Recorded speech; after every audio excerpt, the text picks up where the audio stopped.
Esta reunião de hoje aqui no Instituto Histórico, ela se faz festiva, celebrativa, porque representa a valorização da nossa identidade.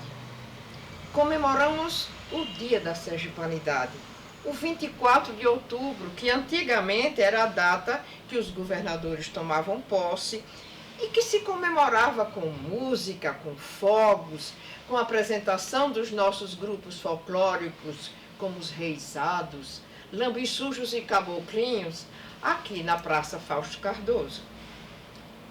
E era em nome da emancipação política de Sergipe. Depois, os historiadores chegaram à conclusão que realmente se devia comemorar o dia da assinatura da Carta Régia, que era 8 de julho. Então, o 24 de outubro continuou a ser pensado como uma forma de se celebrar essa identidade sergipana. Porque somos sergipanos porque temos aspectos em comum.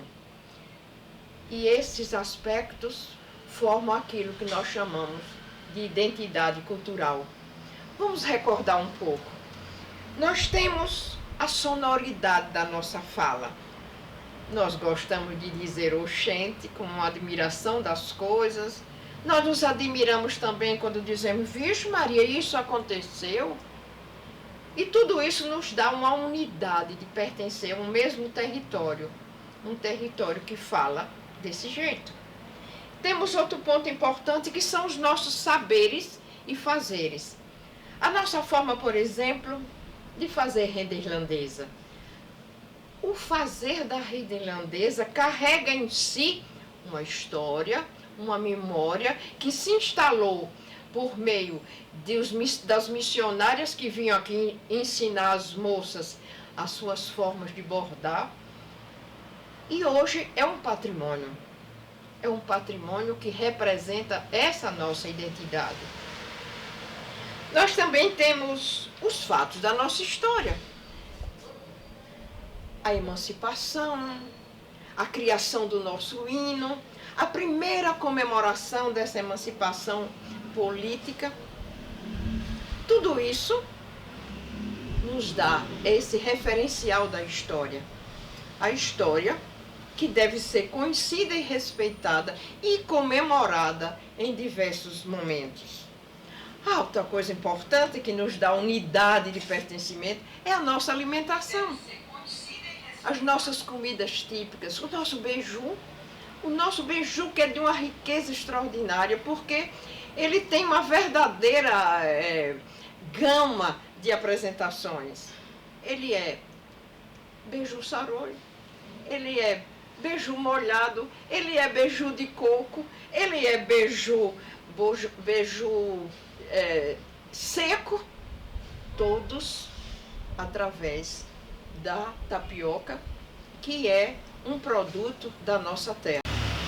Outro elemento que nos dá essa identidade é a presença dos nossos escritores, dos nossos poetas, dos nossos músicos, pintores, escultores e cantores. Todos dentro desse mesmo clima de pertencer a uma determinada cultura, o que nos dá unidade, o que nos dá união. E as nossas danças e folguedos, um manancial de memória, de tradição. Os reisados, os guerreiros, o samba de coco, o samba de parelha, o lambiçujo e o caboclinho, que é uma verdadeira ópera popular, os reisados, o São Gonçalo, o cacumbi. Meu Deus, é uma infinidade de folguedos e de danças que pertencem à nossa cultura popular e que também se incorporam nesse aspecto da nossa sergipanidade. E as brincadeiras? Já pensaram nas brincadeiras das crianças? As crianças que antigamente brincavam de macacão, que todo mundo conhece como amarelinha, que brincava de picula, de correr, de se esconder, de calçadinha do rei, que brincavam com objetos do brincar, como bola, como A corda, que é uma extraordinária atividade psicomotora de brincar de corda, não é? Todas essas coisas que às vezes vão sendo esquecidos, porque nós, sergipanos, às vezes nós não nos lembramos de passar esse conhecimento para nossos filhos, para nossos alunos, para que ele permaneça e se eternize. Outra coisa, até muito curiosa, são os nossos praguejamentos. Nós, às vezes, chamamos nomes que não é xingando ninguém. Eu me lembro, por exemplo, de uma vez que eu vi uma senhora dizer para um filho, quando começou a chover lá no sítio onde ela morava, se dirigiu ao filho e disse: menino peste, vem para dentro de casa que a chuva começou. É um praguejamento? É. Mas ela não disse com esse sentido de praguejamento, mas, na verdade, com um aconselhamento para que o filho entrasse em casa. E para ver vai também, tem pessoas que podem dizer assim, mas esse doce está bom como a peste de bom. Então, esses praguejamentos entram de forma muito sutil também na nossa linguagem. Então, com esse conjunto de coisas, a nossa história, a música, nossos pintores. Por exemplo, eu estou aqui dentro da biblioteca Manuel Bonfim, que é onde estão os livros dos autores sergipanos. E muitos desses autores sergipanos ajudaram a construir esse espírito de sergipanidade e ter orgulho do que é.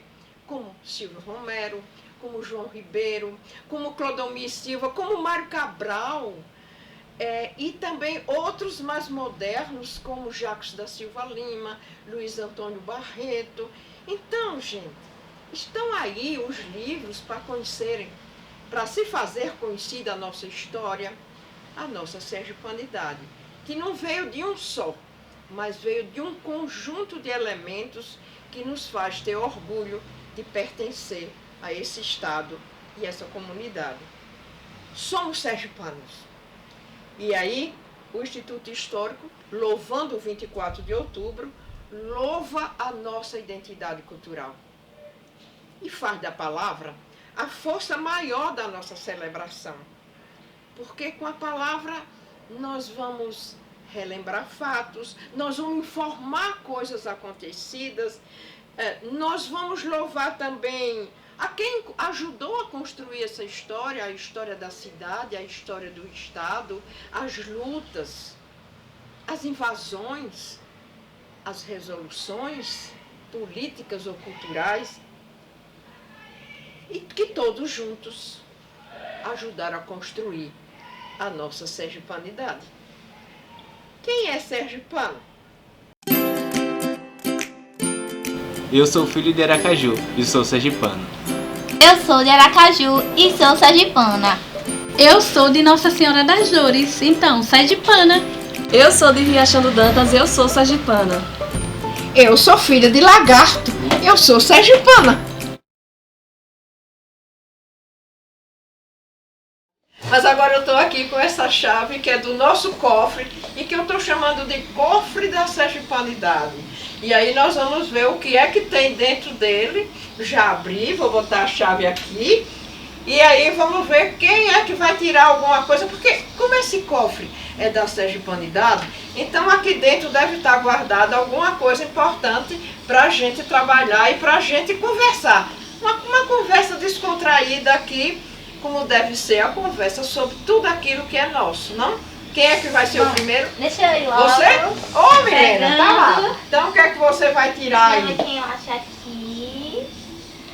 Olha só, Feliz Belo. Feliz Belo, olha só, que coisa tão boa, um personagem muito importante, Milena.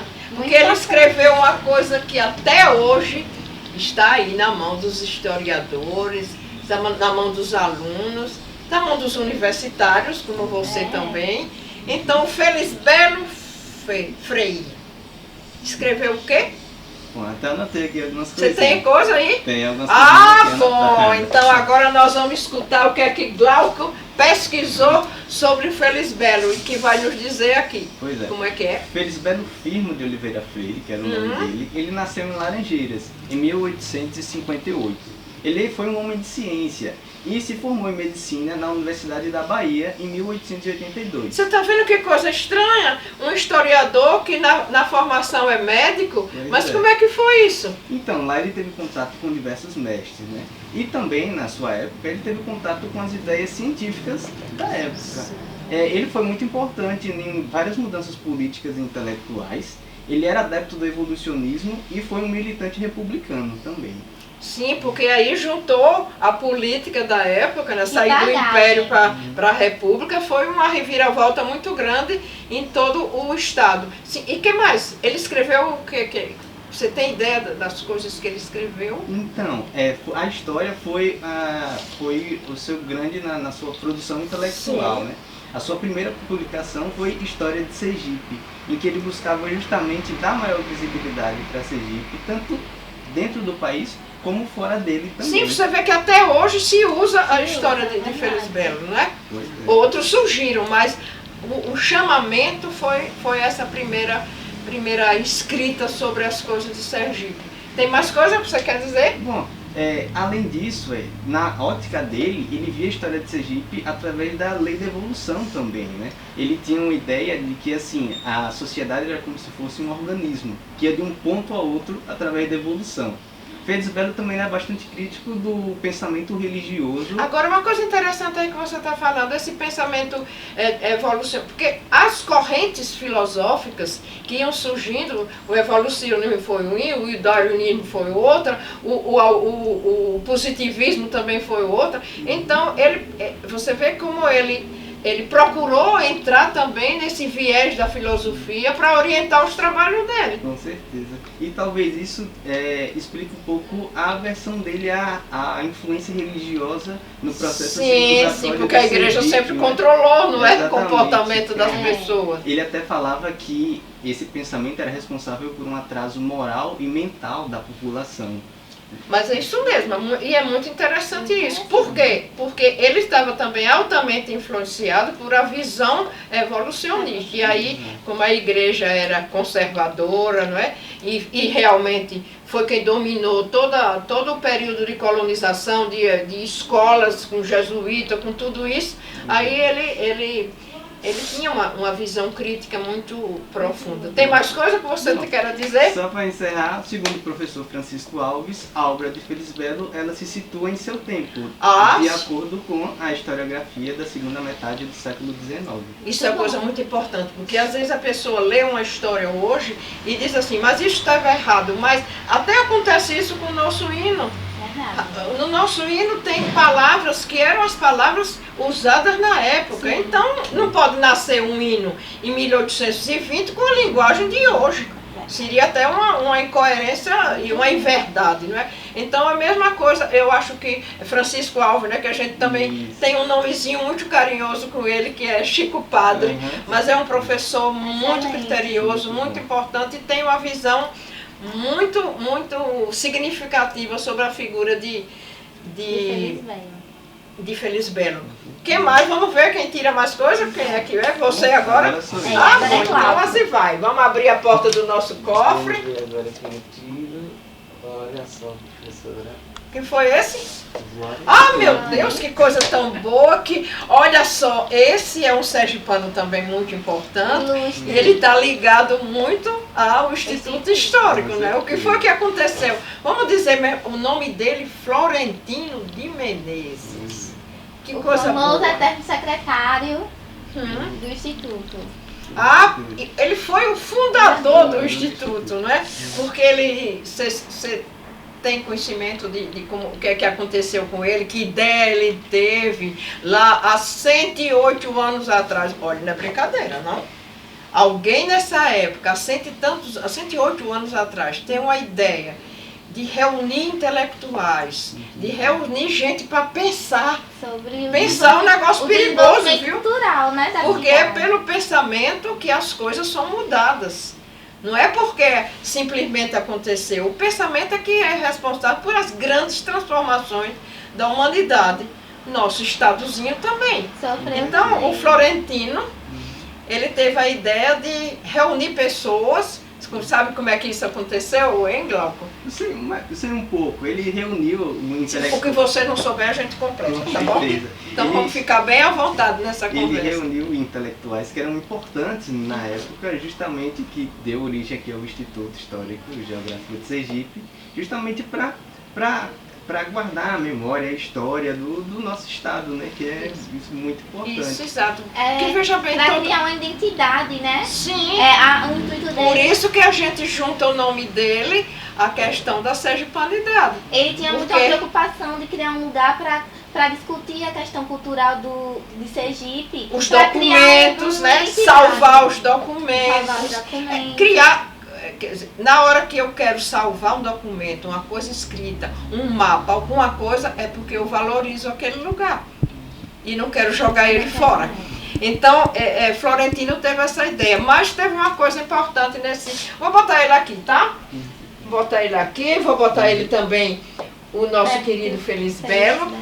Então, o que foi que ele fez? Ele teve a ideia de juntar o povo, mas ele realmente juntou? Juntou ou não juntou? Como é que é? Ele juntou, ele fez um convite, porque tudo daqui, escritores, tudo, eram reconhecidos fora daqui. Ele queria um reconhecimento aqui, no seu próprio estado. Sim. E aí o que ele fez? Ele convidou 40 pessoas para uma reunião. E a reunião foi num lugar que você conhece, que hoje em dia é uma instituição que é o... Arquivo público. Como é o nome? Não, Antigamente era a relação de trabalho, né? Então, o espaço da relação. Foi lá que ele fez a reunião. Porque não tinha sede, não tinha nada, né? Foi lá. Então, ele convidou 40 pessoas para essa reunião. E foram só 22. Não é? 22 das 40 foram. Então, ótimo que 22 acreditou nessa possibilidade. E aí foi nessa reunião foi criado o Instituto Histórico e Geográfico de Sergipe, que nessa época tinha um nome muito afetivo, porque era a forma de reunir pessoas, que foi Casa de Sergipe, que o Instituto nasceu. E por lá no Tribunal da Relação, que hoje é o Memorial Judiciário, aquele prédio lindo que está ali, né? As reuniões começaram lá, depois ficou muito cheio. Sim, e teve uma coisa muito interessante. Como foi no Tribunal da Relação, é normal que tivesse muito desembargador, muito advogado, professores, médicos, que faziam parte desse primeiro momento de propor uma sociedade que fosse defender a memória, que fosse guardiã da memória sergipana, que é o Instituto Histórico. Aí, depois eles se mudaram para uma sala que foi da biblioteca pública. Depois, já imaginou, que coisa séria, você andar com um documento levando para o lugar com o perigo de perder coisas e tal. Depois o governo do estado deu uma sala para ficar o Instituto Histórico lá. Bom, enfim... Só que aí tinha um problema. À medida que ia se mudando, o documento ia lá ia atrás. ia crescendo. Exatamente, ia isso é um como- grande perigo. Não tinha como continuar mudando. Exato. Aí a última mudança foi para uma casa alugada na Rua de Maruim. Voltou de outra vez para a sala do Palácio do Governo, que hoje é aqui no Palácio do Governo, na nossa Praça Fausto Cardoso, que hoje é o Museu, né, do Estado. Então, aí o que é que aconteceu? Teve a felicidade também de eles tiveram sócios, né? A maioria dos sócios era, como eu falei, advogado, procurador, etc. e tal, mas a ideia era ter finalmente um canto onde botar a cabeça e guardar esses documentos todos, que cada hora crescia mais. Né? E crescia mais. Aí começaram a fazer uma campanha que até cidade do interior tomou parte, prefeitura do interior, e compraram uma casa antiga aqui. Nós temos até aí uma fotografia do início da obra aqui do Instituto Histórico. E o governo do estado também ajudou, mas a grande foi a época de Getúlio. Então, quando chegou a Revolução de 30, parou tudo. Então, aquilo que já estava andando deu uma parada. Tanto que você vai ver que de 1930 para 39 é um pedaço grande de tempo, né? É uma extensão de tempo. E aí, quem foi que fez o projeto aqui dessa casa? Estão lembrados? Altanesh. Altanesh foi um arquiteto que veio aqui para Sergipe, para Aracaju especialmente, e ele teve grande importância na época porque ele fez grandes modificações arquitetônicas. Então você vê, o nosso instituto, ele tem uma estrutura geométrica, ele é muito sisudo, ele já é sisudo numa porção de coisa, mas o físico também é. Então, e como do mesmo estilo de Art Deco é o quê? É o Arquivo do Estado, que antigamente já foi a Biblioteca Estadual, e também a Igrejinha Nossa Senhora Menina, ali na rua de Itabaiana, porque essas duas ruas são divididas pelo parque, né? Que é Itabaiana, lá onde está a Igreja Nossa Senhora Menina, e a Itabaianinha, que é aqui onde está o Instituto Histórico. E qualquer pessoa pode ver como as linhas daqui são geometrais, né? Tudo muito sisudo, porque era o estilo da época. E o Altanesh foi quem assinou o projeto daqui. Bom, depois então de 30, a obra foi concluída e finalmente o Instituto teve um lugar definitivo para colocar seu acervo, para criar uma biblioteca, para depois criar um museu, criar uma pinacoteca, não é? E criar uma seção que antigamente era uma seção sergipana e que agora, felizmente, com toda essa reforma que passou aqui, é o Manuel Bonfim, que é também um grande vulto de estudo da nossa sergipanidade, né? Então, ainda vamos ver agora quem é que pode aqui ajudar. Hein? É você? Olha muito só, professora. Quem foi que Quem foi? está aqui? Ai, que coisa tão boa, mas que 3 vultos importantes vocês tiraram do nosso cofre do conhecimento, não é? Silvio Romero.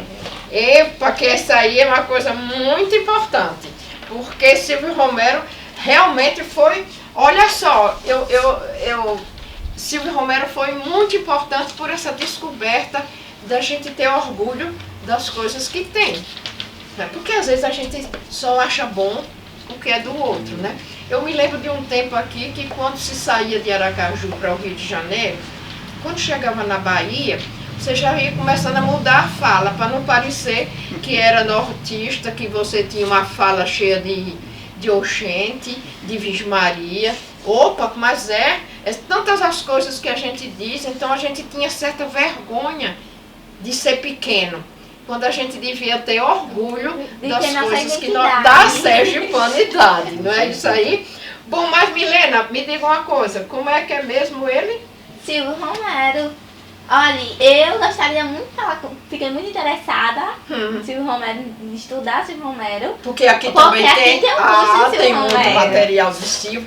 Porque Silvio também tinha uma natureza bem briguentinha, né? Ele não aguentava desaforo calado. E então aqui nós temos obras, até uma obra muito rara, que é Passando Recibo, que ele escreveu para responder algumas ofensas que ele recebeu. Então, eu acho isso uma coisa muito boa. O nome é muito importante e eu queria saber, sim, você aí quer falar sobre ele? Beleza, vou botar ele aqui Eu sei que ele nasceu na nossa janelinha. Nasceu aonde? Na Vila do Lagarto, dia 21, algum dia de Tiradentes. Olha só, 21 de abril de 1851. Repare você, 1851, gente, é muito tempo para ter ideias tão avançadas em termos culturais, não é? O seu pai, encomendador, André Ramos Romero, e a sua mãe, Maria Joaquina Vasconcelos da Silveira Ramos Romero, eram descendentes de portugueses. Dos dois, são descendentes de famílias portuguesas. E o comendador veio para o Brasil, ele era dono de uma loja lá em Lagarto, ele tinha uma situação financeira boa, né? E era André Ramos Romero. E a esposa era Maria Joaquina Vasconcelos da Silveira Ramos Romero, porque tinha que botar o sobrenome do marido, né? E aí eles tiveram muitos filhos e o penúltimo filho foi batizado com o nome de quem? Celso. O último foi Celso. O penúltimo Silvio. Silvio Vasconcelos da Silveira Ramos Romero.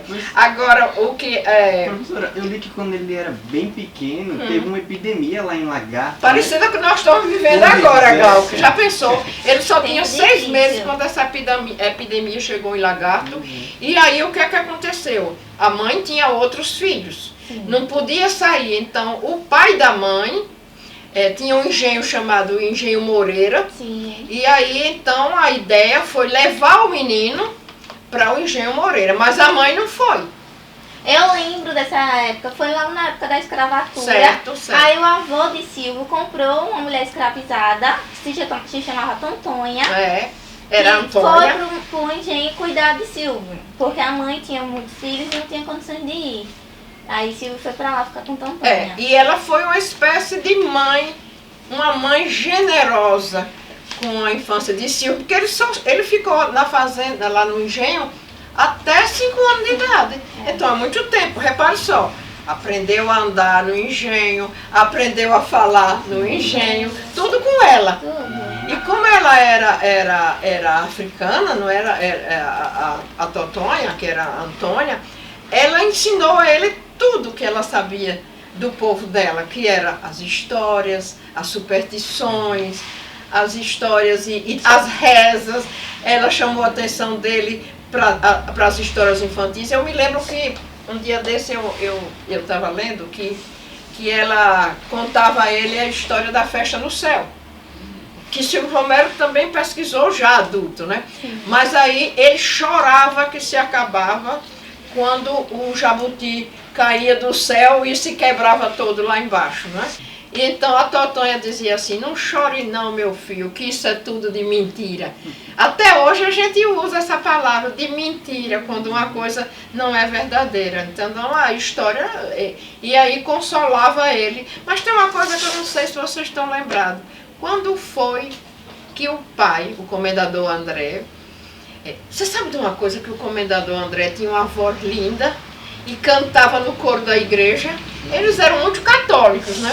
E aí a dona Maria Joaquina ia com a filharada, sentava no banco da igreja, todo mundo disciplinado para escutar a religião, e ele subia para o coro, né? E diz os livros sobre ele que ele ia com um paletó verde de veludo, bem chique, bonito, com a comenda de comendador no peito. E quando ele começava a cantar Ave Maria, tinha gente até que chorava, porque a voz dele era linda e emocionava.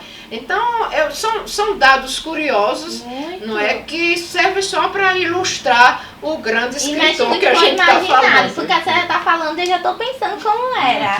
Pois é, a gente imagina, né? Isso é uma coisa boa. Pois bem, o que foi que aconteceu? Ele vem de lá do engenho com 5 anos, agora aí é que ele vai realmente conhecer os irmãos, e dizem que os irmãos queriam muito mandar nele, né? Mas ele devia ser um menino danadinho. E aí ele foi com que idade? 12 anos. 12 anos pro Rio de Ele foi Janeiro. para o Rio. Porque era o quê? O comendador queria os filhos formados, queriam que se apresentassem bem, não é? E aí ele vai para um colégio chamado Ateneu Fluminense, com 12 anos. Ele só sai de lá para ir para onde? Para a faculdade de Recife. Claro. Entrou com 17 anos, eu fiquei admirada. É uma coisa rara mesmo. Com 17 anos ele já entrou num curso superior. Hoje em dia vocês entram com que idade no curso superior? Mais ou menos, aproximado. 20, 19, 20. 20 por aí, não é? Já é cedo. 19, 20 já é cedo. Mesmo fazendo o Enem. Mesmo fazendo o Enem. E às vezes carreando o conhecimento para entrar na faculdade, mas Então, 17 anos é muito jovem naquela época, né? E aí que ele vai para a faculdade do Recife e não foi aluno, como às vezes tem gente que diz, não, ele foi contemporâneo de Tobias Barreto. E foi um grande admirador, ele não achava defeito em tudo aquilo que Tobias Barreto escrevia, né? Bom, e aí? O que mais que a gente pode falar dessa pessoa tão importante, não é? No Recife, ele... Sim, também teve uma coisa. Ele adotava os pontos de vista dele e, às vezes, ele entrava em contradição com outras pessoas. Uma dessas contradições é com o escritor... Teófilo Braga. Com Teófilo Braga, um escritor português que também lá ele era muito respeitado. Sim. Mas a encrenca, a gente tem até aqui a resposta disso num livro de Silvio, que é obra rara, né? Sim. Porque foi assim, Silvio queria publicar a história da literatura, os contos e os cantos populares do Brasil, que ele já tinha feito recolhas muito grandes em Lagarto, e depois ele também, ele foi juiz de Paraty, no Rio de Janeiro. Também lá em Paraty ele fez muita recolha de contos populares, de falares, de muitas coisas. Ele estudou mesmo a cultura popular, Sim, né? Sim, pois é.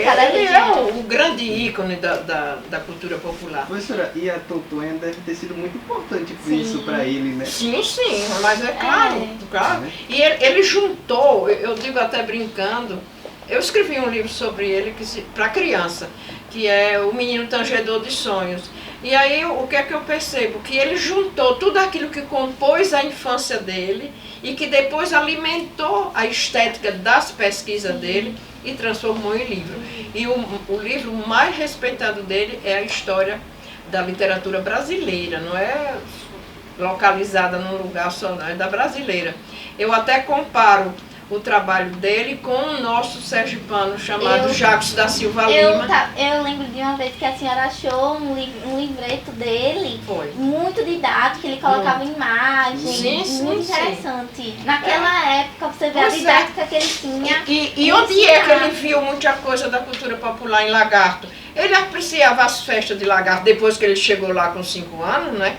Aí ele assistia tudo o quê? Taieira, samba de coco, não é? Todas essas cheganças, ele registrou todas essas coisas.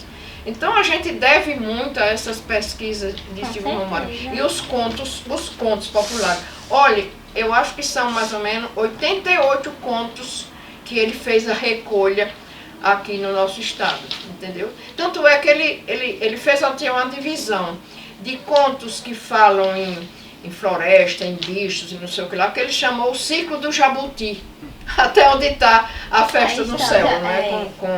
Com tudo isso. Bom, eu acho sim que a briga com Teófilo Braga foi porque o texto, sim, ele aqui não conseguiu publicar os trabalhos dele. Então o Teófilo Braga se ofereceu para publicar em Portugal.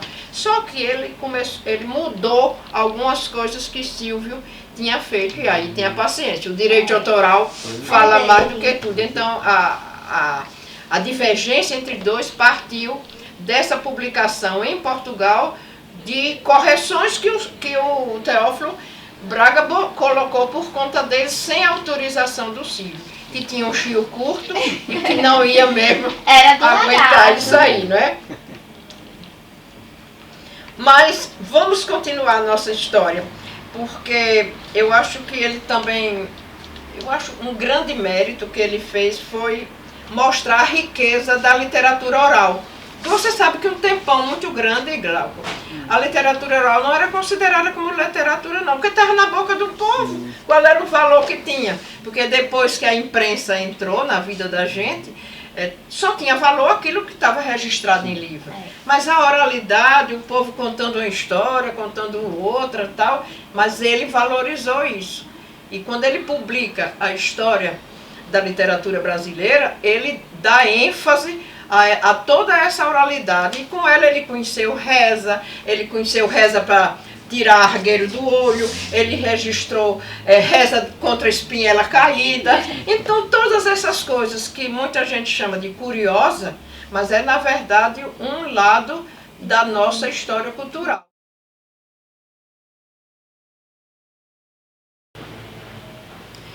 Mas é justamente agora que eu acho que é também a força da palavra que nos anima. mas agora é a palavra escrita. Aliás, é a força de várias palavras escritas e que foram reunidas em dossiê, em artigos, para formar um conjunto valioso que se deu o nome de revista. A revista do Instituto Histórico e Geográfico de Sergipe, circulando nas mãos dos seus sócios, circulando na mão também dos amigos e também daqueles que tomaram parte escrevendo suas ideias e atendendo ao chamamento da submissão da revista.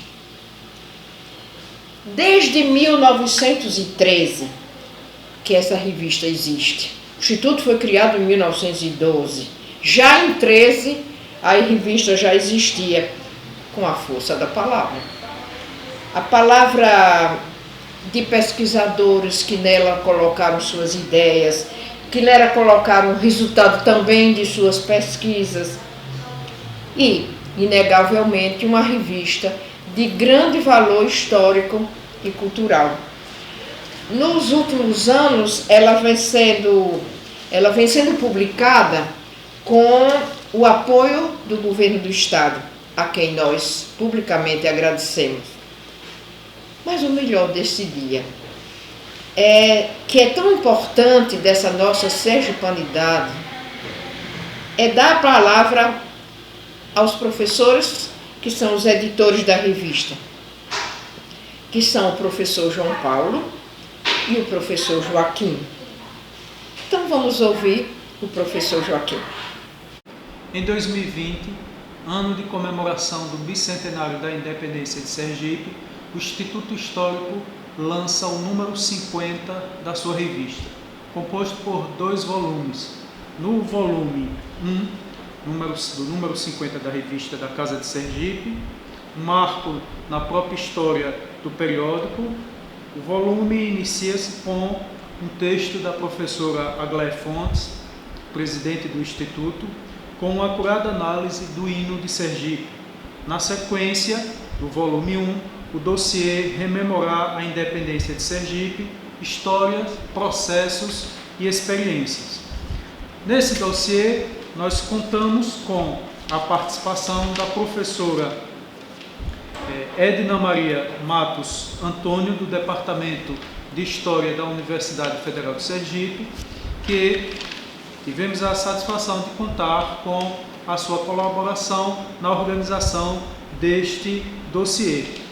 Uma contribuição significativa para a historiografia sergipana brasileira do século XIX, que inova e se reinventa a partir das lupas de 10 distintos pesquisadores sob a coordenação da professora Edna. O volume 1 segue com a seção livre de artigos. O primeiro é um texto da professora Andresa Magnardi, da UFES, com análise da chegada dos filmes que abordam a Segunda Guerra Mundial, inclusive os antinazistas, aos cinemas aracajuanos entre os anos de 1939 a 1945. Segue a seção livre de artigo, com a colaboração de Mariana Barreto de Góes e Renata Mascarenhas Aragão, que historicizam o Pavilhão dos Loucos, da Penitenciária Modelo do Estado de Sergipe, instituição que abrigou os loucos e criminosos nas primeiras décadas republicanas, além de apresentar notícias do surgimento do manicômio judiciário Lemos de Brito. Nos 2 outros artigos da seção, a música fornece o tom da pesquisa, iniciando com Jair Maciel, que analisa a atuação do músico Ceciliano Avelino da Cruz, tanto como professor de música, como maestro e principalmente como compositor a partir de uma série de fontes analisadas, sobretudo fontes que Jair encontrou no Museu da Polícia Militar de Sergipe. Thaís Rabelo, dentro também dessa perspectiva da música como temática, ela, juntamente com Edith Rocha, da Universidade Federal de Minas Gerais, a sua orientadora, e Fernando Duarte, apresenta um valioso estudo acerca de Frei José de Santa Cecília, o autor do hino de Sergipe. Portanto, um artigo bastante sugestivo por conta do bicentenário, das comemorações do bicentenário da independência de Sergipe. Os dois textos, têm como a música a temática, fornece significativas contribuições para a memória de Sergipe, com foco no seu patrimônio artístico e cultural. Para finalizar, o volume 1 do número 50, na seção comemorativa, a revista do Instituto publica uma homenagem a Santos Souza, um argonauta do nosso tempo, como denomina o seu artigo de homenagem Wagner Lemos. Continuando, nesse lançamento da revista de número 50 do Instituto Histórico Geográfico de Sergipe, temos a satisfação de também apresentar o seu segundo volume, do referido número. No volume 2, nós apresentamos um dossiê formado por artigos que apresentam diferentes perspectivas de análise historiográfica, tomando como temática a cultura escolar, culturas políticas educacionais e as celebrações escolares. Seguindo a organização, a proposta editorial da revista, temos também a seção livre, com artigos livres, composta por 2 artigos, que também evidenciam o aspecto do cenário educacional sergipano, e o fechamento do volume com uma homenagem e uma resenha. O dossiê do volume 2 tem como título Cultura Escolar, Cultura Política Educacional e Comemorações do Brasil, escrito sob a coordenação, o dossiê esteve sob a coordenação do professor Magno Francisco de Jesus Santos, sergipano, que agora compõe o quadro de docentes da Universidade Federal do Rio Grande do Norte. Então, o dossiê oferece uma importante contribuição à revista, ao coordenar esse conjunto de artigos. O professor Magno ressalta as dimensões da historiografia educacional contemporânea no âmbito das celebrações do bicentenário da emancipação de Sergipe. Desse modo, os leitores serão ilustrados com artigos entre outros, da professora Beatriz Góes Dantas, que trata da independência, celebração em memórias e símbolos, Daniele Virginie Santos, Guimarães Marinho e Eliana Souza, que traz um artigo intitulado Por Trás daquele Quadro Tem Vida, Maria José Dantas, também uma professora da UFES, com o artigo intitulado A Pedagogia da Feira, Márcia Terezinha Oliveira Cruz, O Dia da Festa da Penitenciária Modelo de Aracaju, Soliane Silveira e Sérgio Armando, com memórias escolares de uma celebração identitária, e o organizador do dossiê, professor Magno Francisco, fecha os artigos do dossiê do volume 2 com um artigo intitulado Uma das mais belas páginas de Vosso Brilhante Passado. O volume continua, o volume 2 do número 50 continua com a seção livre, composta por 2 artigos resultantes de esforços coletivos de grupos de pesquisa em torno de investigações que tomam como objeto o cenário educacional sergipano em diferentes momentos. O primeiro, intitulado Identidade e Pertencimento nas Memórias de Estudantes Egressos do Colégio de Aplicação da UFES, sob coordenação do professor Joaquim Tavares da Conceição, e também com a equipe formada por Rízia Rodrigues Silva Monteiro, Anne Emília Souza de Almeida Cabral e Rafaela Cravo de Melo, que os autores investigam percepções de estudantes egressos do Colégio de Aplicação da Universidade Federal de Sergipe, do final dos anos 70 até o decorrer dos anos 80 do século XX, tratando, a partir das memórias dos estudantes, a respeito dos espaços, acontecimentos e sujeito da cultura do colégio. Em sequência, os autores João Paulo Gama Oliveira, Eva Maria Siqueira Alves, Rosimeire Macedo Costa e Simone Silva da Fonseca escrevem um artigo titulado Fontes e Acervos na Escrita da História da Instituição Educacional, o lugar do Centro de Educação e Memória do Ateneu Sergipense, que apresentam, no texto, os autores apresentam a pesquisa a respeito das fontes utilizadas para a escrita e dissertações e teses que tomam o Ateneu Sergipense como lugar investigativo em diferentes perspectivas. O texto também é uma homenagem aos 150 anos que o Ateneu Sergipense completa ou celebra em 2020. O volume também conta, o volume 2, do número 50, com o texto escrito pela professora e pesquisadora Lourdes Nete Silva Benevides, em homenagem ao escritor Nelson Corrêa de Araújo. E já na seção resenha, a historiadora e oradora do Instituto Histórico e Geográfico de Sergipe, Terezinha Oliva, brinda aos leitores com a resenha da obra Gente de Palmares e os Outros, de autoria de Paulo Valadares. A meticulosa análise da pesquisadora conclui que o livro consegue ser a biografia de um sujeito coletivo, que é, no fundo, a gente sergipano.